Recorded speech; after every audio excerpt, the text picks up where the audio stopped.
শিক্ষা সংক্রান্ত গুরুত্বপূর্ণ আপডেটগুলো পেতে হলে অবশ্যই শুভেন্দু ই একাডেমি চ্যানেলটি সাবস্ক্রাইব করুন। পাশে থাকা বেল আইকনটিতে ক্লিক করে ভিডিওটি বেশি বেশি করে শেয়ার করুন। নমস্কার, আমি শুভেন্দু। আমার ছোট্ট চ্যানেলে আপনাকে স্বাগত। বকেয়া ডিএ ইস্যুতে আবারও সুপ্রিম কোর্টে রাজ্য সরকারি কর্মীরা। ঘুরবে মোড়, সেই সংক্রান্ত আপডেটটি আপনাদের সঙ্গে শেয়ার করতে চাই। দেখুন, বকেয়া ডিএ মামলার সুপ্রিম কোর্টে জয় পেয়েছে রাজ্য সরকারি কর্মচারীরা। আদালতের নির্দেশ ছিল পঞ্চম বেতন কমিশনের আওতায় বকেয়ার সমস্ত ডিএ অবিলম্বে মিটিয়ে দিতে হবে। 25% অবিলম্বে মেটানোর নির্দেশ। তবে মাঝে বেশ কিছুটা সময় পেরিয়ে গেলেও সরকার নীরব। এই অবস্থায় রাজ্য সরকারের বিরুদ্ধে আদালত অবমাননার মামলা দায়ের করেছে সংগ্রামী যৌথ মঞ্চ। এবার জানা যাচ্ছে সেই পথে হাঁটছে কনফেডারেশন।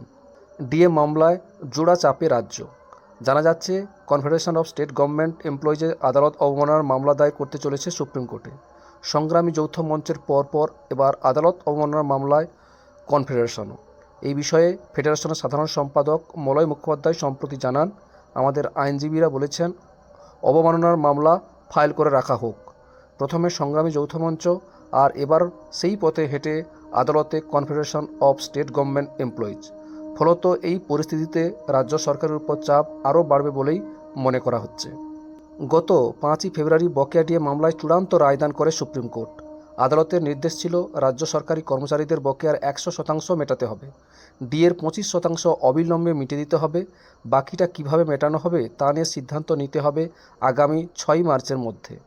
সুপ্রিম নির্দেশের পর 15 দিন পেরিয়ে যাওয়ার পরও কোনো পদক্ষেপ না হওয়ায় রাজ্যের মুখ্য সচিব নন্দিন চক্রবর্তী এবং রাজ্যের অর্থ সচিব প্রভাত কুমার মিশ্রকে আদালত অবমাননার নোটিশ দিয়েছিলেন কনফেডারেশন অফ স্টেট গভর্নমেন্ট এমপ্লয়িজের আইনজীবী ফিরদৌস শামীম এবং সংগ্রামী যৌথ মঞ্চের আইনজীবী সুদীপ্ত দাশগুপ্ত।